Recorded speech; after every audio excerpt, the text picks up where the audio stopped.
Oh, meus amados, espero que estejam todos bem, todos nós fortes, em paz, serenos. É isso que a gente precisa. E eu gostaria de recordar com vocês hoje de uma situação que eu vivi há muitos anos atrás, um momento muito especial na minha vida. Nosso Jerônimo Mendonça, conhecido como Gigante Deitado, era uma pessoa assim fantástica. Aos 18 anos, ele teve uma doença chamada artrite reumatoide e foi perdendo os movimentos até ficar tetraplégico e depois perdeu também a visão. Então ele era tetraplégico e cego.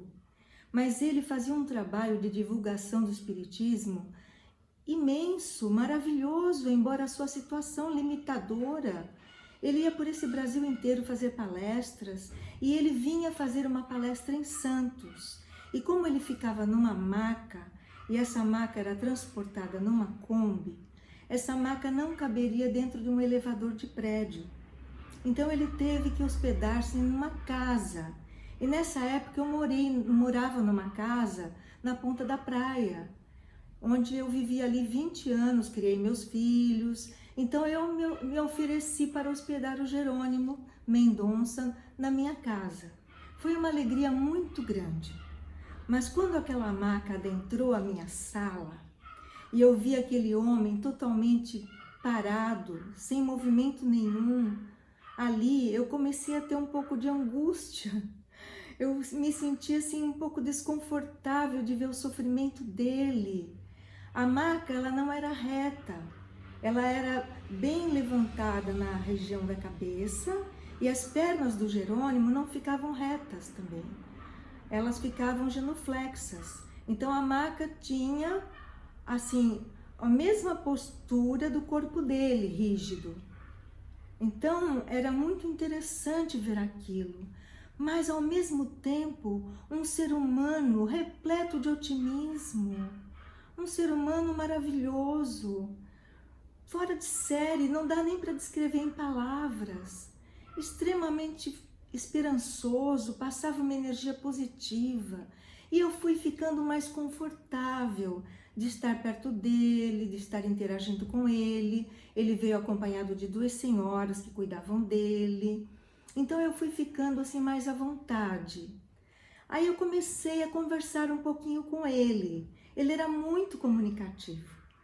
Então ele me disse assim: Sueli, essa minha maca é um verdadeiro confessionário. Porque como eu sou cego e sou tetraplégico, as pessoas ficam muito confortáveis de contar seus dramas, suas angústias, seu desespero, suas culpas para mim. Então eu me sinto muito bem ouvindo as pessoas, interagindo com elas. Aquilo me deixou tão comovida, sabe? O interesse dele por todos, embora ele fosse uma criatura assim que num primeiro momento você fica cheio de piedade, mas depois você fica com piedade de você, porque você, com todos os recursos que você tem, você muitas vezes está assim muito negativo, e ele não. Ele era uma pessoa assim impressionantemente alegre, gostava muito que lessem para ele, geralmente mensagem de livro de Emmanuel, aquele Vinha de Luz, Caminho, Verdade e Vida. Ele sempre pedia para lerem para ele e era um homem assim fantástico.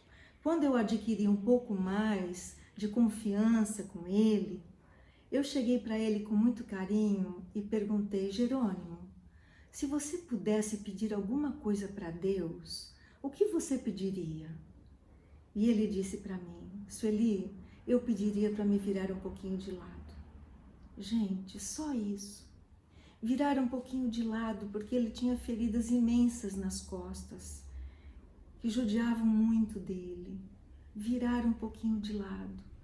Aí eu fiquei pensando: meu Deus, nós corremos, nós subimos escadas, nós nos movimentamos normalmente e nós não temos o nível de consciência desse homem. Ele é mais livre do que nós. Nós estamos encerrados num esquife perto dele. Ele não. Por mais que o seu corpo sofra, e eu não tenho a menor dúvida que sofria muito, ele possuía uma força espiritual, uma consciência que transcendiam tudo aquilo. E então eu disse a ele: ai, Jerônimo, como é que você aguenta ficar nessa maca sem se mover? E ele olhando para mim com os olhos mortos, ele disse: Sueli, eu conheço uma tal de doutrina espírita. Aquilo foi para mim algo inesquecível. Eu jamais esqueceria o que aquele homem me disse e a contribuição que ele deu para a minha vida. Então, toda vez que eu fico pensando nesses momentos que estamos vivendo, em que nós estamos mais limitados nas nossas casas, no nosso dia a dia, sem termos oportunidade de estar com as pessoas que amamos no sentido físico, eu fico pensando nele, uma vida praticamente inteira em que ele esteve circunscrito àquela maca. Mesmo assim, trabalhando ativamente pela doutrina espírita, pelas crianças de Ituiutaba, de onde ele era, 400 crianças que ele mantinha. Então é alguma coisa assim que transcende a nossa compreensão humana. Vinha de Deus aquela força. E a consciência do Jerônimo era de tal forma já expandida que Deus se manifestava através dele, mesmo num corpo tão limitado. Mas o espírito não estava limitado, estava livre. Então, essas colocações que a gente vai fazendo e essas lembranças que a gente vai trazendo para o hoje, elas nos dão sustentação.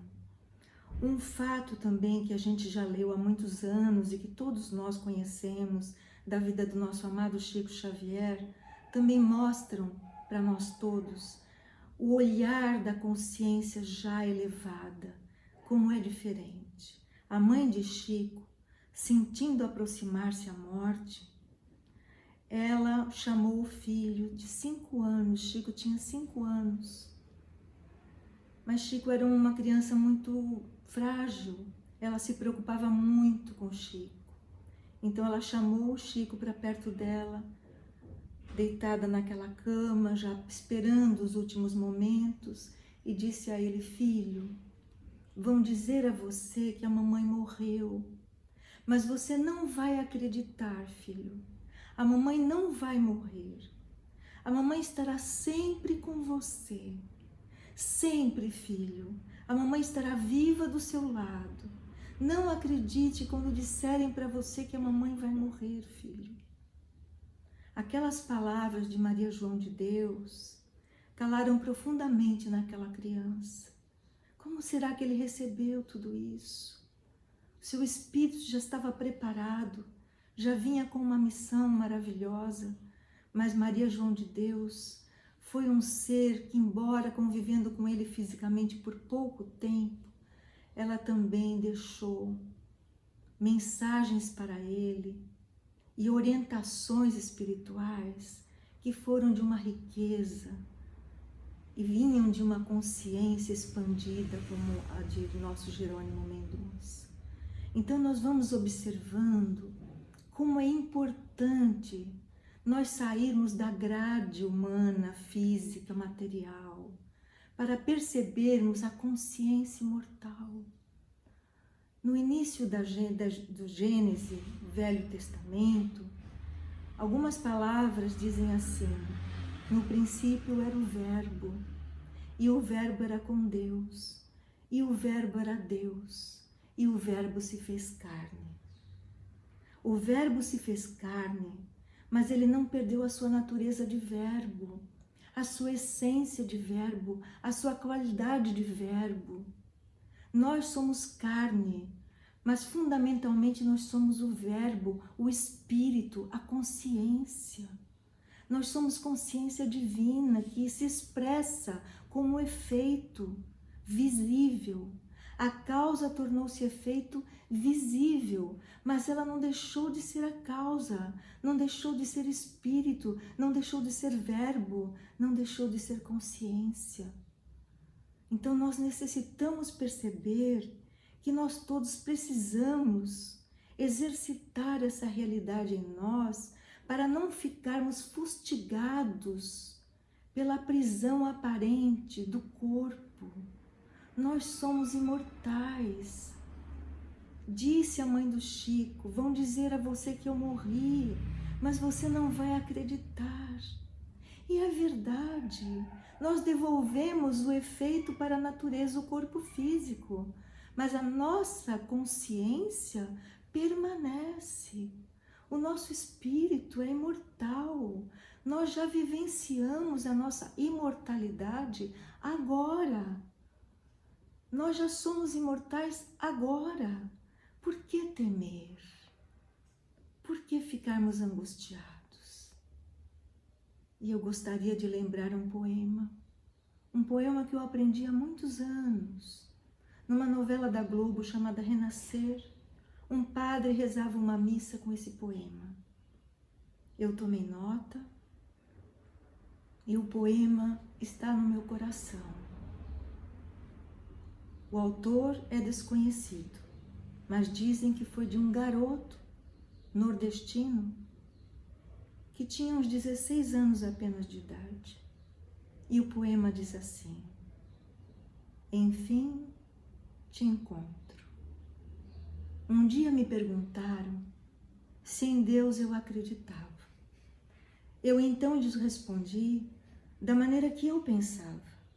Entre a lua e as estrelas, num galope, num tropel, pisando nas nuvens brancas, eu vi Deus passar no céu. Todo dia existe Deus, num sorriso de criança, no canto dos passarinhos, num olhar, numa esperança, na harmonia das cores, na natureza esquecida, na fresca aragem da brisa, na própria essência da vida. No regato cristalino, pequeno servo do mar, nas ondas lavando as praias, na clara luz do luar, na escuridão do infinito, todo ponteado de estrelas, na amplidão do universo, no simples prazer de vê-las. Nos segredos desta vida, no germinar da semente, nos movimentos da terra que gira incessantemente, no regato sobre a relva, na passarada que encanta, no cheiro que vem da terra e no sol que se levanta. Nas flores que desabrocham, perfumando a atmosfera, nas folhas novas que brotam, anunciando a primavera, Deus é a paz, é a esperança, é o alento do aflito, é o Criador do universo, da luz, do ar, do infinito. Deus é a justiça perfeita que emana do coração. Ao perdoar quem o ofende, Ele é o próprio perdão. Será que você não viu o rosto calmo de Deus no colorido mais belo dos olhos dos filhos seus? Eu sei que não me enganei em tudo que lhes dizia. Deus é a paz, é a esperança, Deus é a eterna poesia. Deus é constante, é perene, é divinal de tal sorte que, sendo a essência da vida, é o descanso na morte. Mas não há ida sem volta, e nem a volta sem ida. A morte não é a morte, é só a porta da vida. No ciclo da natureza, nesse ir e vir constante, no broto que se renova na vida que segue adiante, em quem semeia bondade e quem ajuda um irmão, colhendo a felicidade, cumprindo a sua missão, no suor de quem trabalha, no calo duro na mão, no homem que planta o trigo, no trigo que faz o pão, você pode sentir Deus pulsar em seu coração.